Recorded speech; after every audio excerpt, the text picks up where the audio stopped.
Rail बंधुओं नमस्कार। मैं सुरेश त्रिपाठी, आप देख रहे हैं रेल विजन। आज का मुद्दा ये है, बात ऐसी है कि जो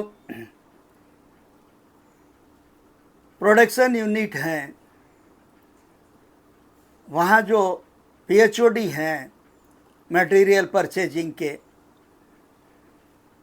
बहुत बड़े खिलाड़ी हैं।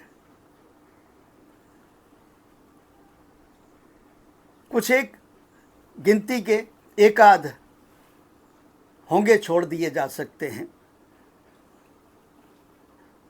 बाकी कहीं कोई भी परे नहीं है चोरी से। हम बात कर रहे हैं पीएलडब्ल्यू की, पटियाला लोकोमोटिव वर्क्स की, जहाँ लगातार, बल्कि पीएलडब्ल्यू के साथ साथ बीएलडब्ल्यू और सीएलडब्ल्यू में भी वही कांड हुआ है, मगर वहाँ कुछ ज़्यादा ही हो गया। हमने पिछले वीडियो में बताया, शायद वीडियो बड़ा हो गया होगा, आप लोगों ने नहीं देखा होगा। पूरे प्रमाण के साथ में वो वीडियो बना के दिया है, उसमें सारे तथ्य आए हुए हैं, क्या क्या घटनाक्रम हुआ है। अब ये पता चला कि 24-25 और 25-26 दो वित्तीय वर्ष में जिस बड़े पैमाने पर परचेजिंग ऑर्डर हुए हैं पीएलडब्ल्यू, सीएलडब्ल्यू और बीएलडब्ल्यू में, वो अपने आप में अभूतपूर्व है। सबसे एक लाइन में कहा जाए तो ये दोनों वर्षों में, दोनों फाइनेंशियल ईयर में 2024-25, 2025-26 में जो जितने भी टेंडर हुए हैं, इनका असेसमेंट कर लिया जाए, क्या घालमेल किया गया है और कैसे किया गया है, पता चल जाएगा।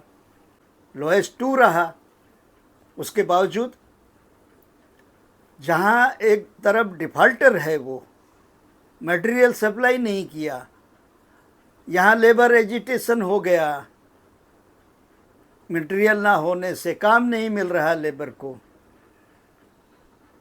इतना बड़ा हंगामा चल रहा है।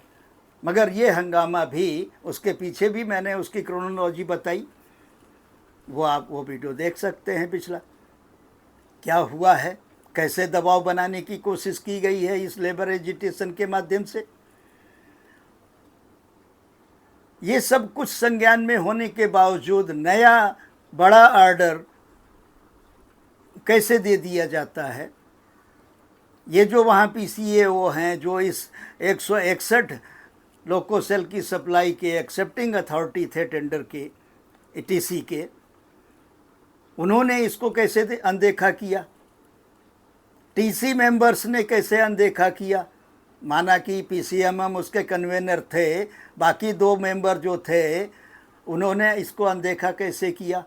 क्या वो बच्चे थे, मूढ़ थे, नासमझ थे? नहीं, सब कुछ जानते थे, सब कुछ जानबूझकर किया गया। ये सारी मिली भगत रही है और सीधा आरोप ये है इन पर कि ये सब पैसे की बदौलत किया गया, पैसे लेकर किया गया। जो वेंडर मैक्सिमम आइटम में डिलिस्ट हो गया है, ये सब भी जानते हुए उसे इतना बड़ा ऑर्डर बीइंग L2 कैसे दे दिया गया। क्या ये टीसी मेंबर मूर्ख थे, मूर्ख हैं, या एक्सेप्टिंग अथॉरिटी जो है वो मूर्ख है?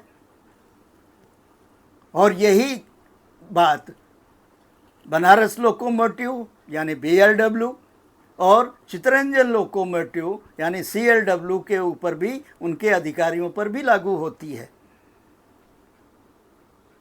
वो इस बात का संज्ञान क्यों नहीं ले रहे हैं? आखिर उनको किस बात का डर है? क्या वेंडर से डर रहे हैं कि वो बहुत बड़ा हो गया है और वेंडर को किसी बहुत बड़ी पॉलिटिकल अथॉरिटी या मंत्री संतरी का बैकिंग प्राप्त है? क्या इसलिए उससे डर रहे हैं उसके खिलाफ बैनिंग ऑफ बिजनेस की कार्रवाई करने से? इतनी बड़ी डिफ़ॉल्ट होने के बाद भी BLW की कहानी सब बताई है। CLW में जहाँ सबसे बड़ा ऑर्डर है उसके पास, वहाँ भी यही मैनिपुलेशन चल रहा है। विजिलेंस ने भी इसकी ऑथेंसिटी कर ली कि हाँ मटेरियल जो है वो नॉन क्वालिफाइड है, नॉन स्पेसिफाइड है। सॉरी। ऐसे में ये सारी धींगा मस्ती खुलेआम कैसे चल रही है, ये सारी अनदेखी खुलेआम कैसे चल रही है।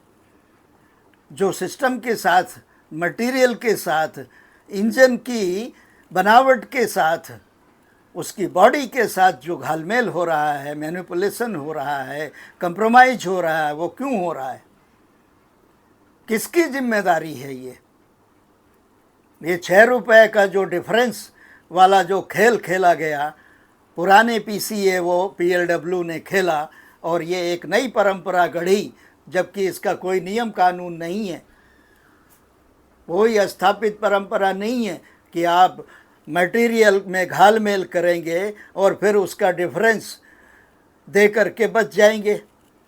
तो ये एक डील है। 6 रुपया कागज़ पर आप दिखा रहे हैं और 600 रुपया आप अंडर टेबल ले रहे हैं। ये एक एवरेज हम बता रहे हैं करप्शन का लेवल कि किस तरह आप छूट दे रहे हैं। 6 रुपया वसूल करके पेनल्टी पर केजी आप जो ये डिसीजन ले रहे हैं, क्या यह मुफ्त में ले रहे हैं? क्या ये सिस्टम के हित में ले रहे हैं? नहीं, बिल्कुल नहीं। ये सिस्टम के हित में बिल्कुल नहीं है। आपके हित में ज़रूर है, और ये आपके हित में भी क्यों होना चाहिए? ये करप्शन है सीधे सीधे। इसका संज्ञान क्यों नहीं लिया जा रहा मंत्री के लेवल पर, CRB के लेवल पर, MTRS के लेवल पर, सरकार के लेवल पर? GM और PHOD इन प्रोडक्शन यूनिट्स के, उनसे तो कोई उम्मीद नहीं बची है। वो खुद अपना हिसाब किताब किसी और शहर में ले रहे हैं अपने लाइजनर के द्वारा। यानी कि अभी तक हमने सुना था कि वेंडर ही लाइजनर रखते हैं, अभी HOD PHOD GM भी अपने लाइजनर रखने लगे कि यहाँ नहीं वहाँ हिसाब कर दो, जाओ। ऐसा क्यों नहीं माना जाना चाहिए? एक तो प्रमाणित तथ्य मेरे सामने है, CLW के एक PHOD का हिसाब किताब लखनऊ में होता रहा है अब तक। हमने पिछले एक वीडियो में उल्लेख कर दिया इसका इनडायरेक्टली, शायद तब से उसमें थोड़ा बहुत करेक्शन आया हो, क्योंकि लाइजनर खुद प्रॉब्लम में आ गया।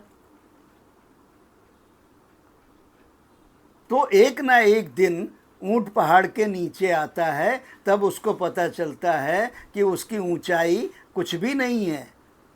इस प्रकृति में और भी बहुत सारी ऊंची ऊंची चीज़ें मौजूद हैं।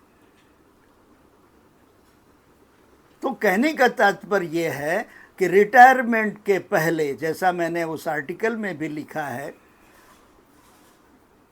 और बार बार कहा है, कि रिटायरमेंट के 5-6 महीने पहले से थोक में टेंडर और थोक में ट्रांसफ़र पोस्टिंग, चॉइस पोस्टिंग क्यों होने लगती है? क्यों होनी चाहिए? क्यों इस पर हायर मैनेजमेंट का संज्ञान नहीं लिया जा रहा है? क्यों इतनी मनमानी धींगा मस्ती सिस्टम में चल रही है? इसलिए जो मेरा निष्कर्ष, जो मैंने पहले भी कहा है, कि ये जो हायर लेवल पर बैठे हैं ये भी उसी सिस्टम की पैदाइश हैं, उसी सिस्टम से निकल कर आए हैं, ये भी बेनिफिशरी हैं उसके। तो इनके अंदर इतना मॉरल नहीं बचा है, इतना आत्मबल नहीं बचा है, इतनी नैतिकता नहीं बची है कि ये उन विसंगतियों को ठीक कर सके। जबकि होना तो यही चाहिए कि ठीक है, कल तक आपके हाथ में अधिकार नहीं था, आप कुढ़ रहे थे कि ऐसा क्यों हो रहा है, मगर आज तो आपके हाथ में अधिकार है। Being a CRB, being a member, being a general manager, being a DRM, आपके हाथ में अधिकार है, बीइंग ए PHOD।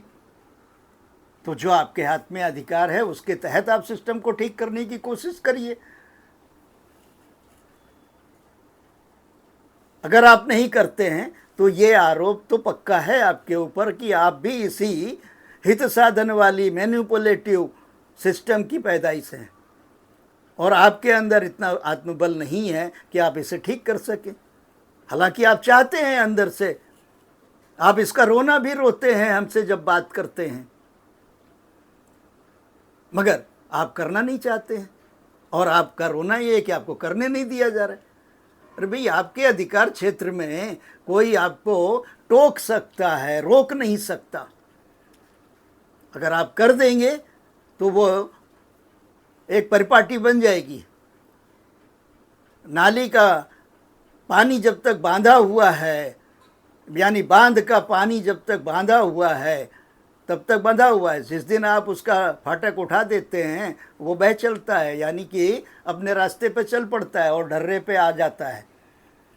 इसी तरह से आपको भी पूरी हिम्मत के साथ, पूरे साहस के साथ, पूरे करेज के साथ ये डिसीजन लेना चाहिए कि प्रॉपर रोटेशन हो, जो चीज़ें जैसी हैं वैसी हों, हर अधिकारी कर्मचारी जो आपके मातहत है वो अपना काम करे,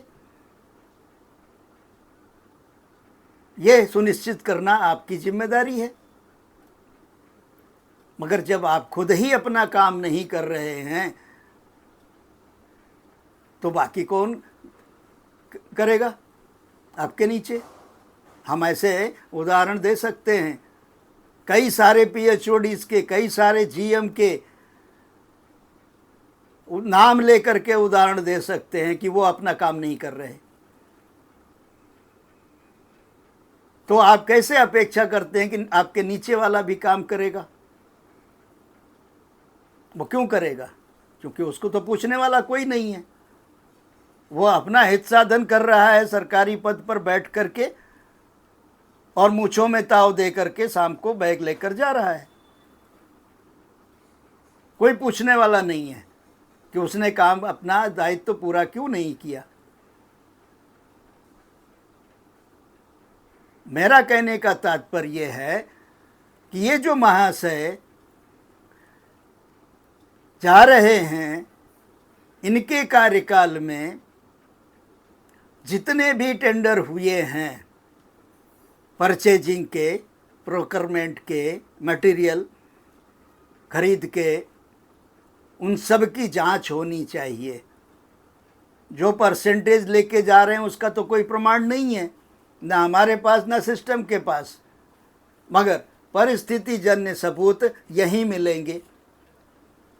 इनकी पूरी एसेट चेक कर ली जाए, तब पता चलेगा। जैसे मैंने अभी लिखा और बोला भी पिछले वीडियो में कि जो भी अधिकारी रिटायर हो रहा है, खास तौर पर जो सेंसिटिव पोस्ट, मलाईदार पोस्ट रही हैं उनसे, उनकी प्रॉपर डिस्प्रपोर्शनेट एसेट के साथ जांच होनी चाहिए और उसके बाद जब वहाँ से क्लियरेंस मिले, चाहे वो विजिलेंस की जांच हो, चाहे CBI की हो या थर्ड पार्टी की, जब उनकी क्लियरेंस मिले तभी उनका प्रॉपर रिटायरमेंट बेनिफिट दिया जाना चाहिए। जब तक आप ये सुनिश्चित नहीं करेंगे, जिस तरह आप प्रमोशन में विजिलेंस क्लियरेंस लेते हैं, CBI का क्लियरेंस लेते हैं, IB का क्लियरेंस लेते हैं, उसी तरह रिटायरमेंट भी आपका इन सब के क्लियरेंस के बाद ही होना चाहिए। जब तक आप, सरकार ये सुनिश्चित नहीं करती है, तब तक करप्शन पर कोई लगाम लगाना असंभव है। चाहे आप गला फाड़ फाड़ के चिल्लाते रहिए जीरो टॉलरेंस, जीरो टॉलरेंस। जब आप पॉलिटिकल करप्शन नहीं रोक सकते हैं तो ब्यूरोक्रेटिक करप्शन कैसे रोक सकते हैं? नहीं रोक सकते हैं। इसलिए आप सबसे मेरा अनुरोध है कि अवेयरनेस बढ़ाएं, वीडियो को ज़्यादा से ज़्यादा शेयर करें, चैनल को सब्सक्राइब कर लें। धन्यवाद।